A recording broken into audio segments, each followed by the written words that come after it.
Welcome back. You are here for counseling tips for pastors and ministry leaders. And we are taking a look at how to reframe and replace the negative thinking that we can all get stuck in. I hope that you listened to last week's episode where I shared 5 action steps around how to recognize the negative thought, refute it, challenge it, don't just assume that it's true, replace it, remind yourself of truth, and then rehearse changing that pattern of negative thinking.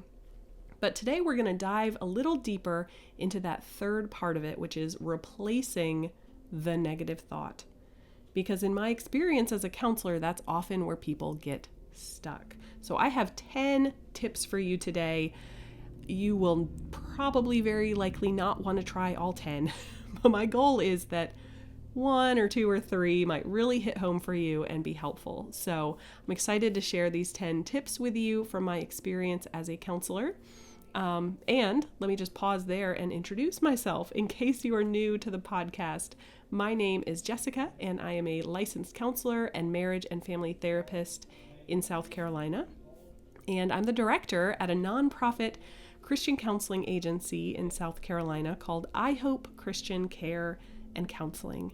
And we are sponsoring this podcast to equip pastors and ministry leaders with skills, resources, strategies around counseling-related issues that pop up all the time in churches and ministries, and to encourage you and help you in the good, hard work that you are doing for God and for His people.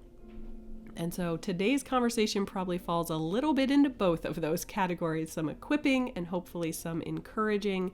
And if you would like to learn more about the I Hope Center, because we do offer counseling services throughout South Carolina, and we have a discount actually for full-time pastors, and we are a 501c3, and we rely on donations here in the state to keep our clients' fees low and help offset some of the costs that come with that.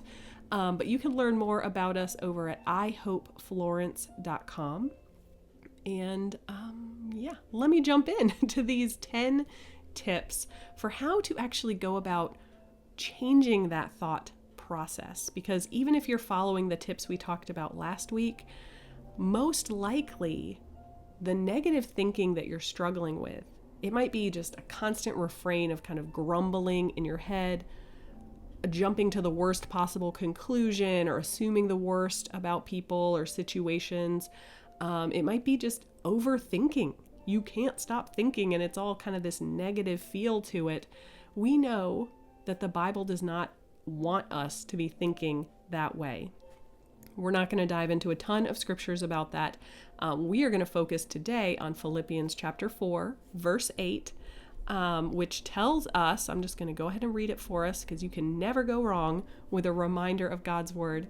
It tells us, finally, brothers and sisters, whatever is true, whatever is noble, whatever is right, whatever is pure, whatever is lovely, whatever is admirable, if anything is excellent or praiseworthy, think about such things. Grumbling in your head, getting caught in I should have, negative thinking about yourself or someone else, those things are not noble and lovely. Now, might they be true on occasion that you messed something up or someone else did the wrong thing, that a sin has happened? Those things might be true, but we need to assess them. And, I talked about that last time, refute it, challenge it, understand it. And we need to replace that negative thinking with something that is true and noble and right and pure and lovely and admirable. So we cannot discount the true part of that. We are not talking today about some like mumbo jumbo self-affirmation, you deserve good things, or just follow your heart. That's not what we're talking about. We're talking about replacing negative thinking with positive, helpful, biblical, appropriate thinking that is in line with Philippians chapter 4, verse 8. So let me share 10 ideas here. And again, feel free to try all 10, but in my experience as a counselor, offering more ideas is helpful because then one or two might actually stick. It might click for your personality or your situation. Do not at all feel like I'm telling you you have to do these things if you want to change that negative thinking. So I'm just going to go down my list here, and these are not in any order where like one is better than number 10 or anything like that. But if you're working on replacing that negative thought with either you're reframing it to kind of add in something more positive, or you're just totally chucking it out the window because it is a lie from Satan and you are praying over it and laying it at the foot of the cross and working on changing that automatic thought that pops up to be more positive, holy, and helpful, it is going to be really helpful to write down in words, like don't just have this abstract thought in your head, write down that new thought. This is especially helpful if it's a common situation, like, oh, every time I see John, I don't feel good. I feel less than. I am comparing myself to him. I'm struggling. Okay, so what's the new thought that you want to focus on the next time you see John? That's obviously just an example. But to actually make it clear enough that you can write it down. And then, so that's kind of tip number 1 is just write it down. Tip number 2 would be to write it down several different ways. Reword that thought. And I don't mean like 10 totally different, we're talking about the color purple and then over here we're talking about the color orange. I'm talking about something like, John is a really successful businessman and I am a pastor, and those are different. That might be thought number 1, like just kind of reality check. He's great at business and he does awesome at that. And I feel less than, but I don't need to because I have a totally different call from the Lord. Let's try rewording that again. John is living into the ministry gifts that God has given him, and I am living into the ministry gifts God has given me. He is helping people with their taxes or whatever, and I am sharing the gospel from the pulpit, exhorting the 100 people that are sitting in my church every Sunday. These are 3 different examples of the same basic thought, but if you're rewording it a few different ways, you're more likely to find some wording that's going to click for you. And then in the moment when you run into John and he's got yet another new watch, Rolex, whatever on his wrist, and you're thinking, oh, I'm not as good, or I'm struggling, or whatever that negative thought is, you're more likely to replace it in that moment because you've really thought through the revised, reframed, more true and helpful thought.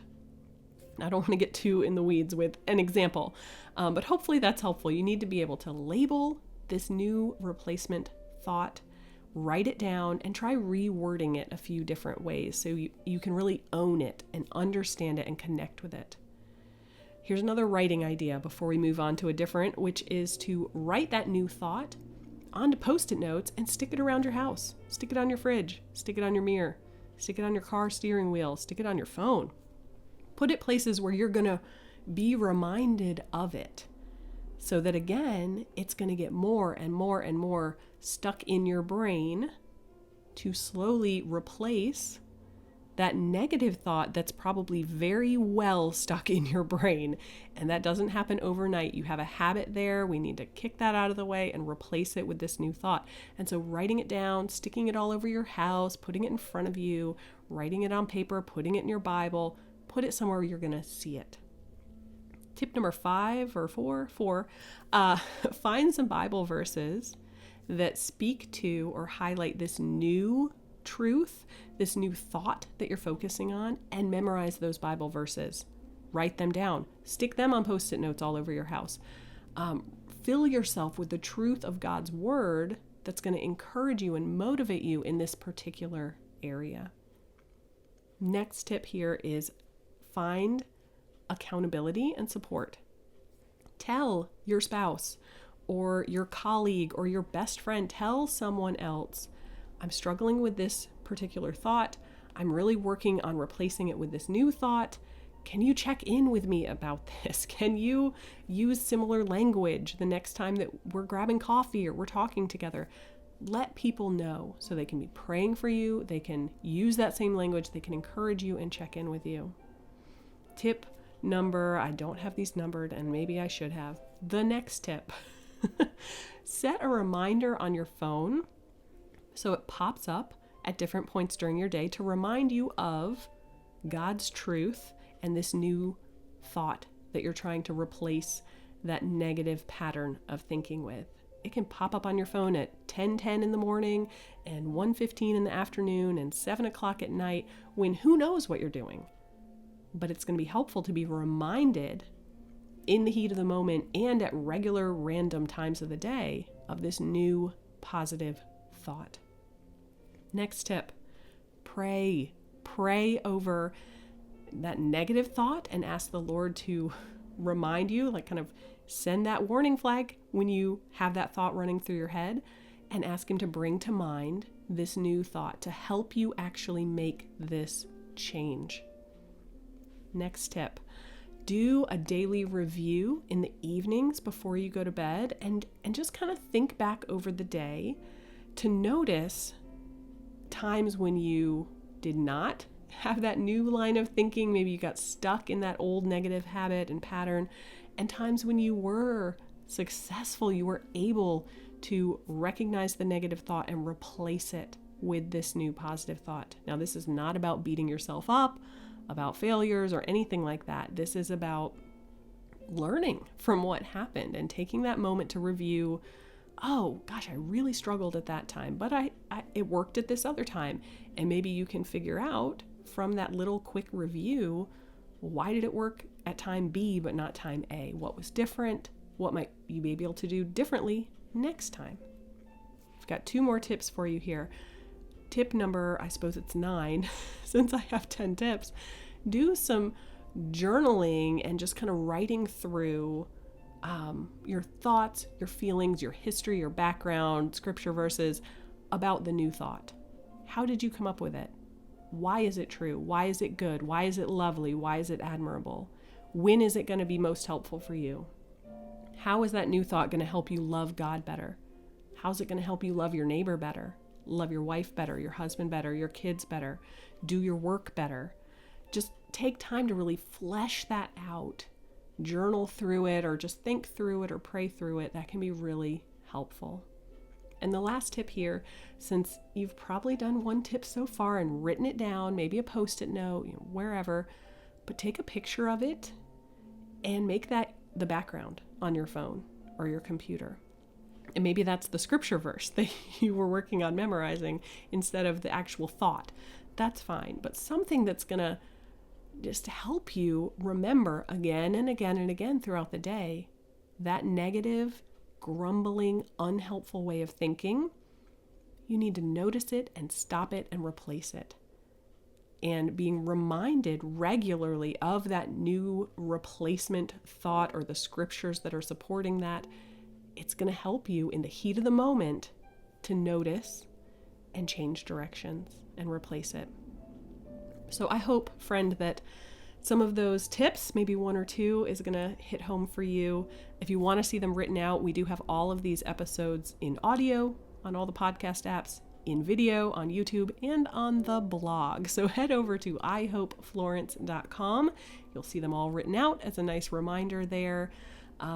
And again, we would love for you to subscribe to the show, leave a review or a comment there on YouTube, and copy the link for this episode and share it with a friend. I'm not going to bore you with the statistics. Just trust me, pretty much everyone struggles to one degree or another with negative thinking. And the Bible is full of exhortations from our Lord, exhortations, I should say, from our Lord to not get stuck in negative thinking, but to focus on the good and the blessings and the peace and the unity. And so if you think this would be helpful for a friend or a colleague, I would love for you to share this podcast episode with them. And I will just wrap up by reminding you that you're listening to Counseling Tips for Pastors and Ministry Leaders. which is a podcast hosted and sponsored by I Hope Christian Care and Counseling. And you can learn more about I Hope and our counseling services, make a donation, things like that over at ihopeflorence.com. And until then, we'll be back next week.